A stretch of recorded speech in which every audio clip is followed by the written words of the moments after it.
everyone on the working group for making yourself available to listen to public comments today. My name is Chris Riley, and I was hoping to see you in person. I'm here to make the working group aware that patients with Lyme disease are sick of being lied to. We know that we are being lied to. We know why we are being lied to. We have no interest in forming alliances, building bridges, or compromising with those who are lying to us, censoring us, banning us from their propaganda pages and social media to prevent open discourse, and setting up entire quote-unquote non-profit organizations with the sole intention of lying to us. I call this first group of you the wolves. Nor do we have any intention on forming alliances with those who only tell us a partial truth, that chronic Lyme disease does in fact exist and it persists 1 month of antibiotic treatment, while they refuse to acknowledge that Lyme is immunosuppressive and that patients cannot get diagnosed due to testing fraud committed in 1994 by CDC, all in order to stagnate our progress. I like to call the controlled opposition, the second group of you, the friendly foxes. Lyme disease patients are the lambs in this metaphor, and both groups want to eat us. Shout out to Malcolm X if you know you know. We've been lied to for over 27 years now, which is longer than I have been alive. This is an emotionally abusive disaster and a psychological war.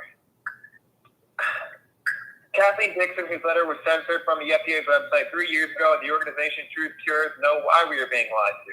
Outer surface protein A.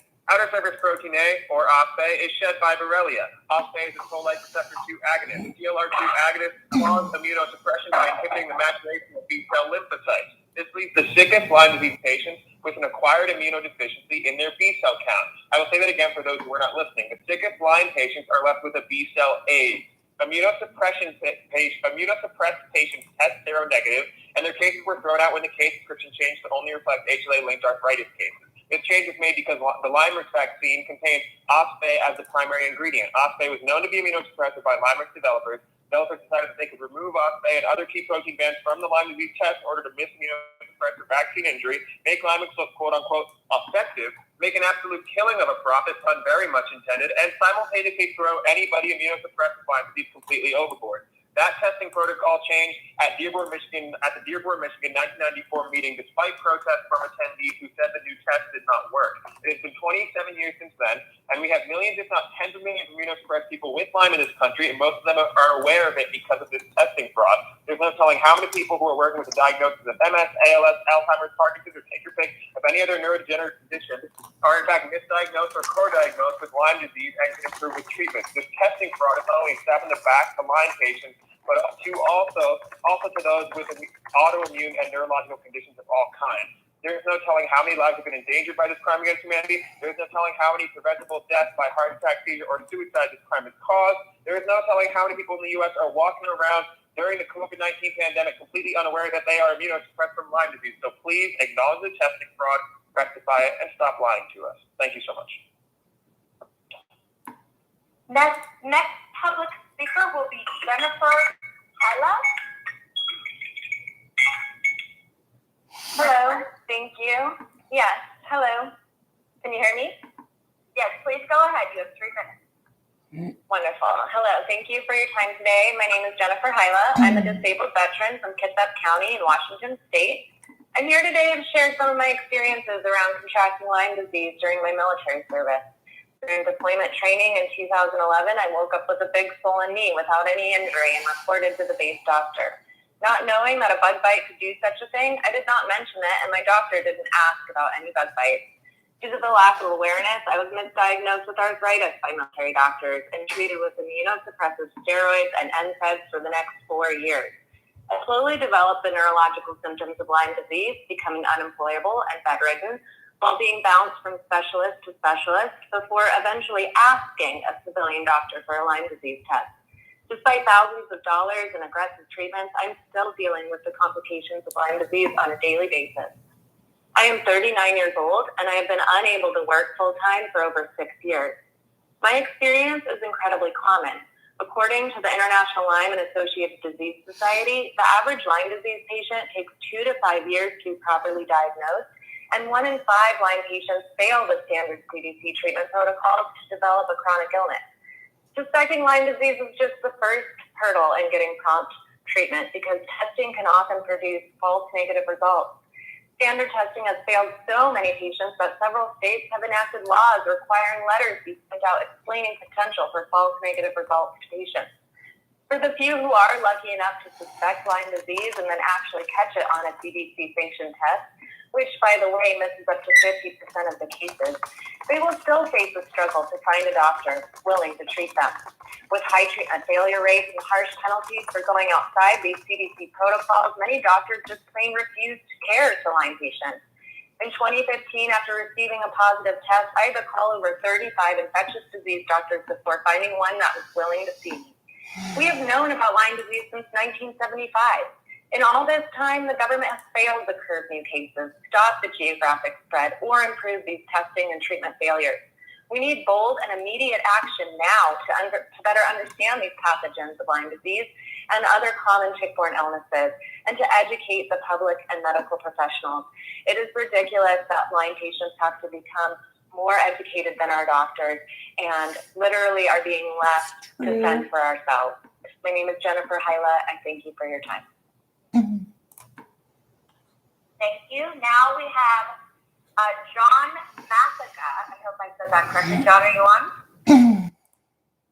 Can you hear me? Yes, John, you have 3 minutes. Okay, thanks so much. I'm John Kihela Madaga. I'm from the Republic of Kenya. I'm currently the founder and the CEO of Hovind Cosmeceuticals, which deals with medicinal cosmetics and pharmaceutical products. We have developed an alpha-gal and allergen drug, and the purpose and the agenda of this meeting is of vital importance to me as a person, even though I'm not a U.S. citizen. When I was young, I was allergic to red meat, and I used to be even allergic to fumes. I could react to fumes.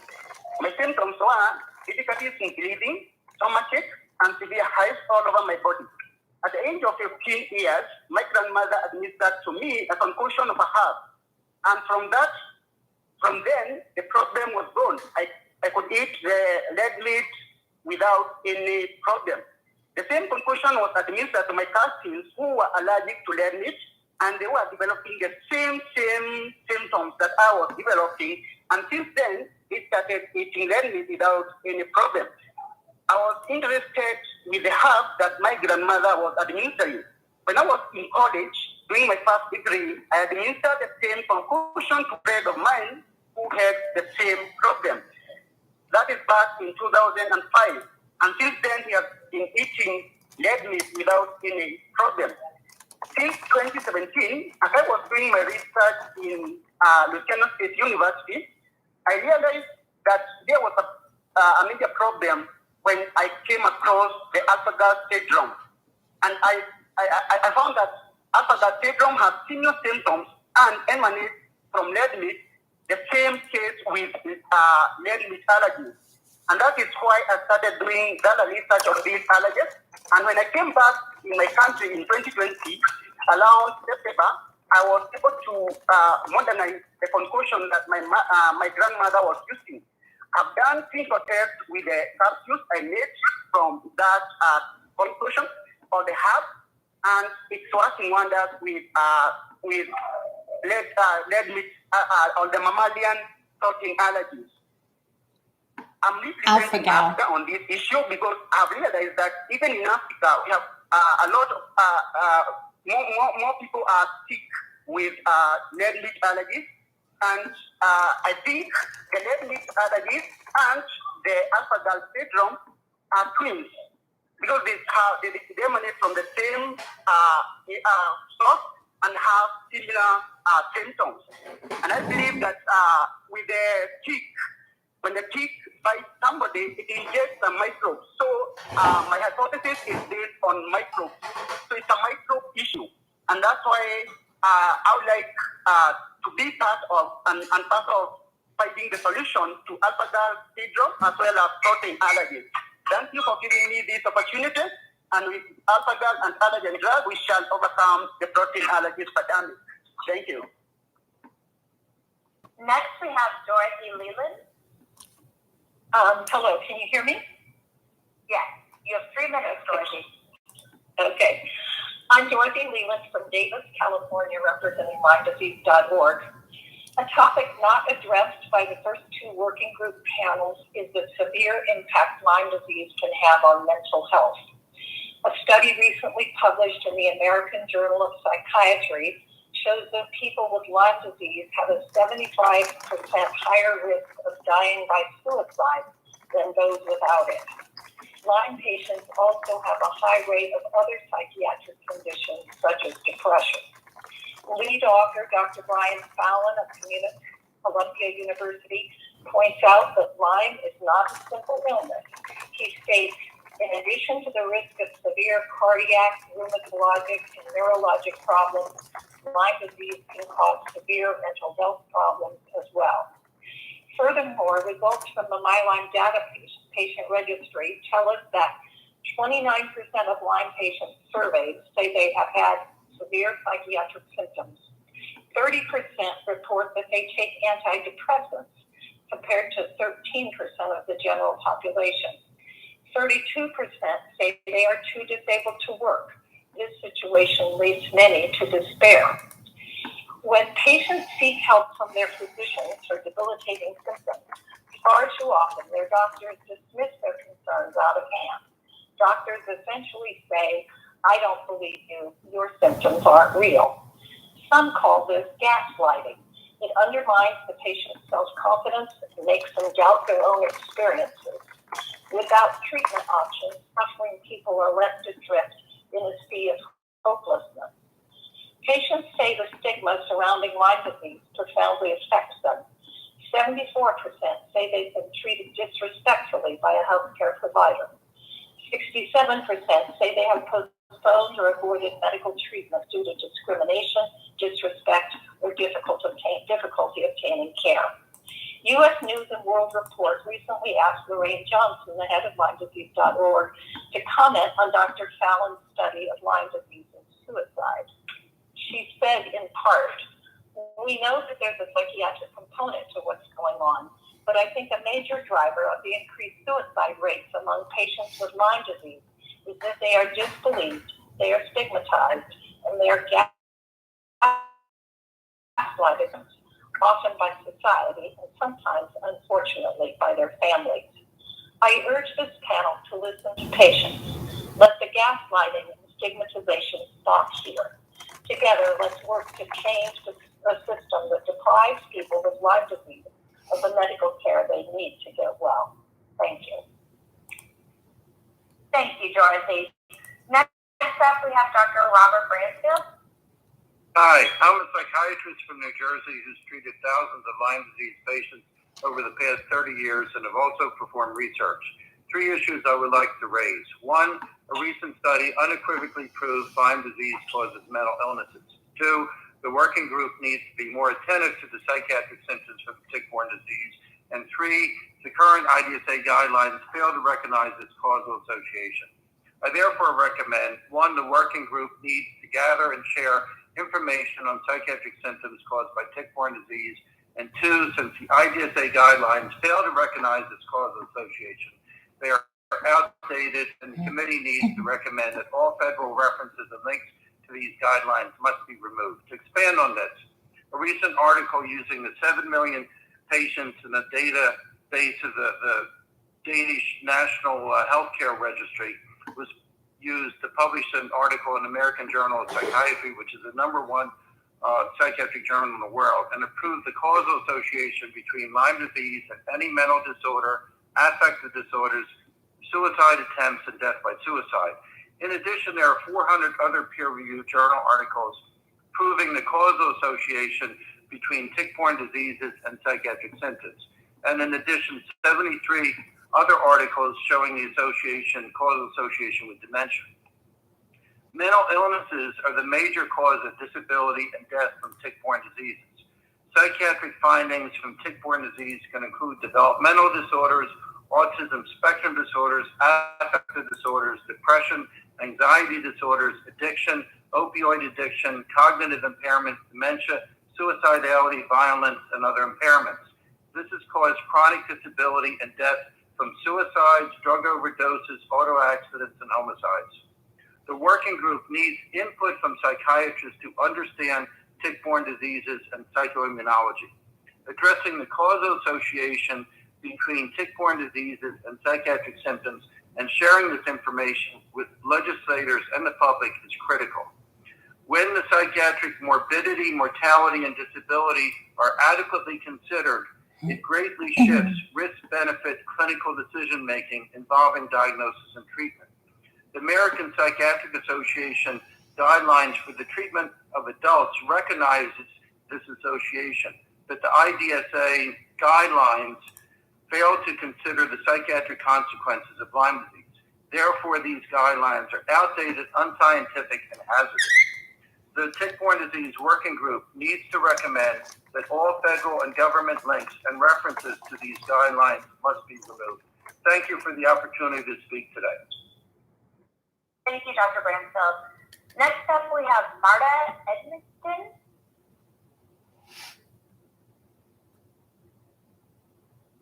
Marta, are you there?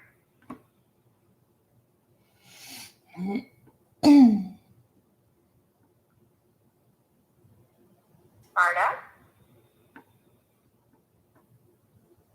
Jennifer, has Marta called in? It looks like she is here. Why don't we go ahead and go to the next one and we'll work with her. Okay, thank you. The next we have Megan Bradshaw. Hi, can you hear me? Yes, go ahead, Megan. You have 3 minutes.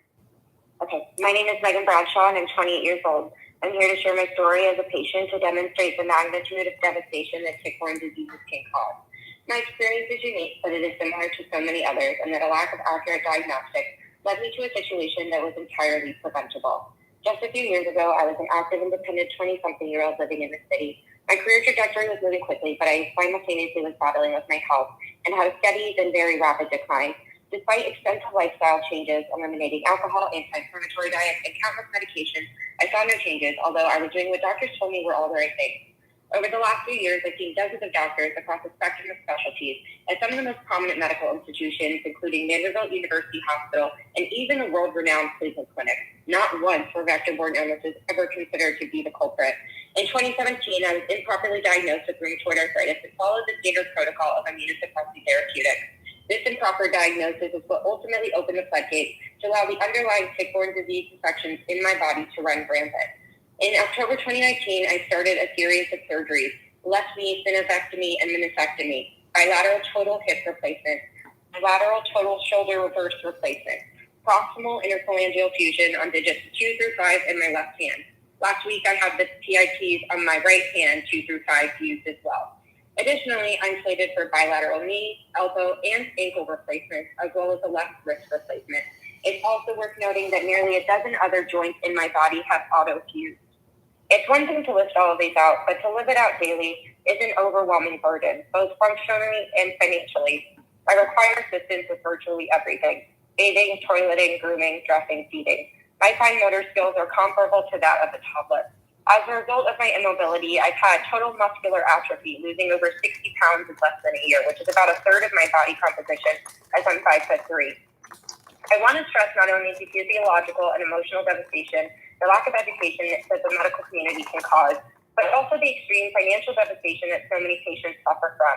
Over the last 24 months alone, my medical bills have totaled over $600,000 in extensive amounts of surgery, hospital stays, therapy, and physical therapy. My family has spent nearly $200,000 out of pocket alone.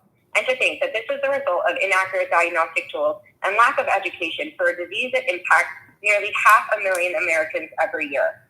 For an illness that is twice as common as breast cancer, why are we not incorporating testing for tick-borne illnesses in our routine exams like a mammogram? Tick safety education ought to be a part of our school health curriculum, just like sex ed. These are simple, cost-effective, and preventative measures that we should be implementing to prevent potentially devastating outcomes. I want to reiterate that I share my story not looking for sympathy, but hoping to inspire change. There is not a shadow of doubt in my mind that had there been better clinical education and accurate diagnostic tools available, I would not be in the position that I'm in today. A tick bite turned me into the bionic woman, and this was entirely preventable. Thank you very much, Megan. Do we have Marta back? Yes, can you hear me? Yes, Marta, you have 3 minutes. Please continue. Good morning. My name is Marta Egmustin. I'm here today to talk about the impact that tick-borne disease has had on me. I had my first known tick bite around age 6 in 1980. I found a bump behind my right earlobe. I vividly remember my mom dropping the wriggling tick into a medicine dosing cup full of rubbing alcohol, which immediately turned red. That was 2 years before Borrelia burgdorferi was officially identified, and even more years before testing was available. I'm now 47 and currently living with 2 strains of babesiosis, 2 strains of Bartonella, active Lyme disease, as well as tick-borne relapsing fever. My testing is recent and it's not borderline. This is after 5 years of treatment. I'm here to tell everyone that the adage that tick-borne disease is hard to get and easy to get rid of is simply not true for so many of us.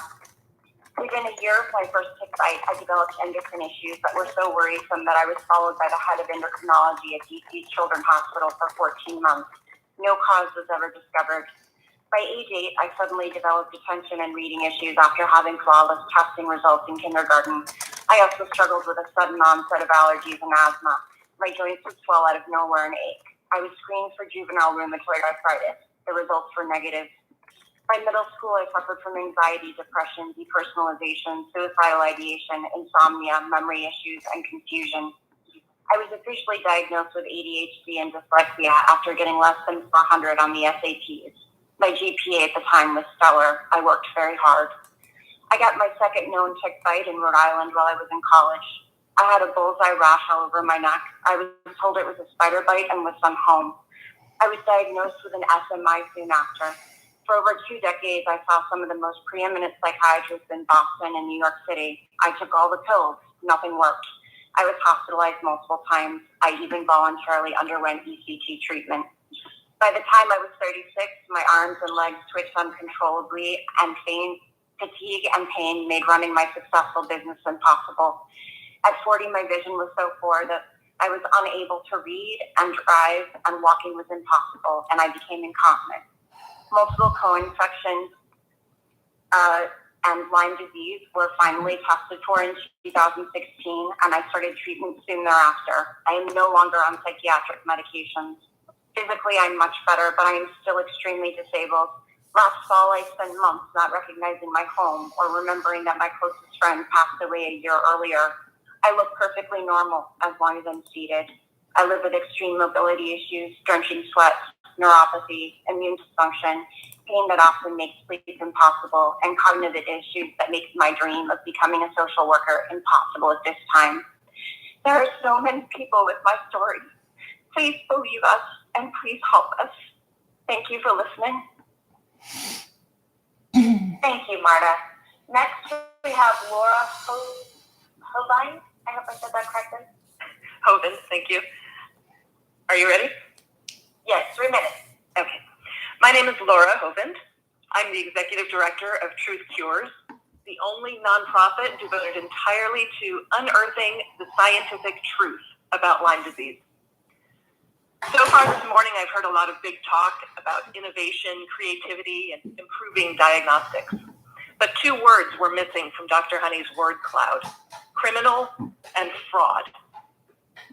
We're all here today wasting our time because the case definition intentionally excludes the sickest cases.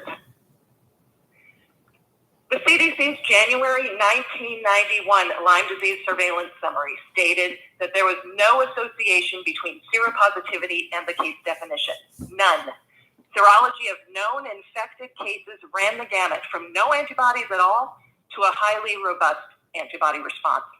Baffling, right? The sicker cases were seronegative. They also described, quote, an association between overall seropositivity and donors with arthritis. And Alan Steer's entire body of work since the early 90s has sought to prove that there's a genetic association between seropositivity and Lyme arthritis. In June 1994, the FDA held a meeting for the 3 makers of the Lyme vaccines and trials to determine whether the case definition was, quote unquote, appropriate for phase 3 efficacy trials. But why would it not be? Because you don't know if your vaccine actually works if you can't diagnose the sick people.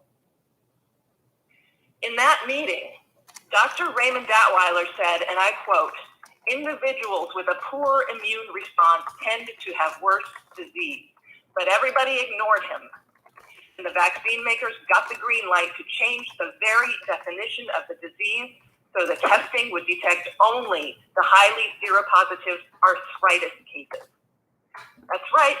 Instead of coming up with better diagnostics, they just threw the sick people in the trash, those with an immune deficiency acquired from a tick bite, so they could fake their vaccine trials.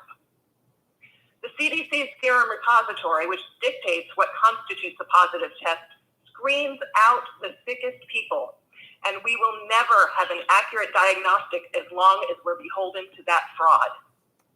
So let's be honest. This is probably a matter of criminal conduct that's been covered up for decades, causing untold devastation and human suffering.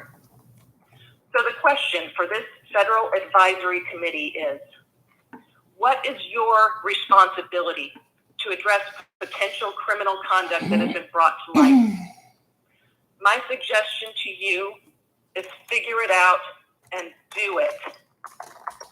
Start dealing in truth, and there will be cures. Visit us at truthcures.org. Thank you. Next, we have Christina Bauer. Thank you for allowing me to speak today, and thank you all for being here. I'm the Executive Director of Texas Lyme Alliance, mother of 4 congenital Lyme children, a patient myself of 41 years, and an advocate now for 5 years focused on congenital Lyme patients. Subsequent to the medical controversies surrounding diagnosis and treatment, Lyme disease has become a national public health catastrophe and an embarrassment to good medicine. The human and financial costs to the patients, their families, and the nation are unacceptable. For the past 50 years, Lyme patients have suffered and died. The science regarding the high failure rates of the recommended treatments to bring about the resolution of symptoms has been repeatedly documented in the medical literature. After millions of taxpayers' dollars have been spent to prove the recommended treatments are universally effective, doctors are forced to repeatedly inform their patients, "I cannot help you." Simply stated, the unacceptable situation, and it's due to the lack of research to develop and implement the use of accurate diagnostics and the lack of research to develop effective treatments for those cases that fail to respond to the current recommended therapies. The Hippocratic Oath promises to do no harm, yet for many Lyme disease patients, doing nothing has caused great harm. The Lyme community is long overdue for a patient-centered response from the Federal Tick-Borne Disease Working Group. In war, the oft-repeated mantra is "no man left behind." As a Lyme disease patient for the past 41 years and mother of 4 congenital Lyme children, I say, no patient left behind. The Affordable Care Act established that 90 days of antibiotic treatments, repeated as necessary, can provide essential health benefits for cases of persistent infection. This protected right and law granted by the ACA is currently being denied by the IDSA, CDC, NIH, and by private insurance. As of November 16, 2020, 7 major insurers have settled in the lawsuit out of court, Tory versus IDSA, regarding their denials of extended antibiotic treatment for Lyme disease. Additionally, the racketeering case regarding IDSA's collusion with insurance to deny extended care has been ruled valid for review. An effective treatment cannot be achieved without establishing an accurate diagnosis first. The hastily developed diagnostic tests to provide CDC surveillance purposes in the early 1990s by CDC's own admission are still being used improperly in the clinical setting and admitted by the CDC. These tests can fail to identify the presence of disease and are used to deny treatment. The continued lack of accurate diagnostics to determine treatment efficacy is responsible for creating the scientific ambiguities surrounding both diagnostics and treatment. This led to the development of the ambiguous term post-treatment Lyme disease, or PTLDS, by the IDSA to describe the failure of IDSA recommended treatments to resolve symptoms. PTLDS is not recognized by the World Health Organization. No ICD code exists for this term. PTLDS has no identified etiology and no recommended treatment exists in the insurance language. Although numerous research studies support the possibility of treatment failure being a major contributing factor to post-treatment recurring symptoms, the use of the term is being incorrectly used in the clinical setting to deny diagnosis and access to treatments. I invite the listeners to view my YouTube channel that contains interviews regarding the falsity of the use of this incorrect and false term. An assessment of the treatment of Lyme and relapsing fever borreliosis patients and their defenders has revealed violations in 11 human rights treaties and articles. These violations include the fights to freedom, the rights from torture and cruel, inhuman, and degrading treatment. And last, we will have Kathleen Wallace. And I'll finish my last paragraph to y'all on YouTube. I've muted myself. It is time to end this torture. We must turn a page in the medical history of Lyme disease and leave no patient behind, especially our children. No patient should be abandoned to suffer the profound loss of quality of life that Lyme disease extracts upon its victims. It makes fiscal, ethical, and moral sense to challenge this group to achieve this task for humankind once and for all. We'll continue listening until all public comments are made, and then I'll end our live video. I am Kathleen Wallace from upstate New York. I became a Lyme disease patient advocate after dealing with life-changing consequences of exposure to Lyme. With my diagnosis of Lyme came multiple chemical sensitivity, or MCS. The life-changing syndrome led to isolation and despair, a loss of quality of life. I want to share with you because we are still discovering surprising groups of sufferers of MCS, some with no obvious connection to tick. My passion to make a difference has grown through my journey. I was a successful business owner and manager for a national company whose name you'd recognize. I lost my home, my business, and my family life because of MCS. MCS is a medical condition characterized by adverse health effects from exposures to common chemicals and pollutants, from products such as pesticides, new carpet, paint, renovation materials, diesel exhaust, cleaning supplies, perfume, scented laundry products, and air fresheners. With MCS, we lose the ability to use public transportation, public housing, and hotels. We are unable to participate in many community activities. The social impact is gruesome. The symptoms of MCS are diverse and unique to each person. They range from mild to life-threatening and include headache, trouble concentrating, nausea, diarrhea, fatigue, muscle and joint pain, dizziness, difficult breathing, irregular heartbeat, and seizures. With MCS, the quality of life is significantly degraded. Access to healthcare can be difficult as we have to tolerate hospital and office care. Okay, got it. The current COVID-19 pandemic brings this concern into even sharper focus. Sanitation requirements for the virus are not tolerable for people with multiple chemical sensitivities. The sheltering in place, the more of our neighbors are experiencing, and the isolation is nothing new to folks with this medical condition. I'm a member of a multitude of online support groups for MCS and Lyme disease. It is quite clear that MCS is an underlying condition in the Tick-Borne disease community. We share the symptom of MCS with Gulf War veterans and 9/11 survivors. We overlap. The Research Advisory Committee on Gulf War Veteran Illness found similarities between Gulf War illness and multi-symptom conditions in the general population. The committee focused on 3 defined syndromes: chronic fatigue, fibromyalgia, and multiple chemical sensitivities. It's not just Gulf War vets who deal with MCS. In 2002, a United States Senate subcommittee held hearings on finding the link between World Trade Center air quality and development of MCS. The time has come to recognize MCS. We need a medical code. We need research. We need education for physicians. We need better air quality control. I offer my expertise and knowledge of living with multiple chemical sensitivities as we make a difference together. Thank you so kindly for the privilege of hearing. I am here to serve. Thank you, Kathleen. I'm glad you were able to share your comments. So that will conclude the public comments for the 19th meeting. Again, if you want to give any comments, you can send it to Tick-Borne Disease at hhs.gov. And now we are going to take a 1-hour lunch break. So we will be back at 12:30 Eastern time to continue the rest of the day. So thank you and enjoy your lunch. Go look at that patient support on our website because we have some really great offerings. There are chronic pain and chronic illness anonymous meetings all around the world that are offered online. And guess what? They're free, you guys. So you can get any kind of support that you need for chronic pain and chronic illness.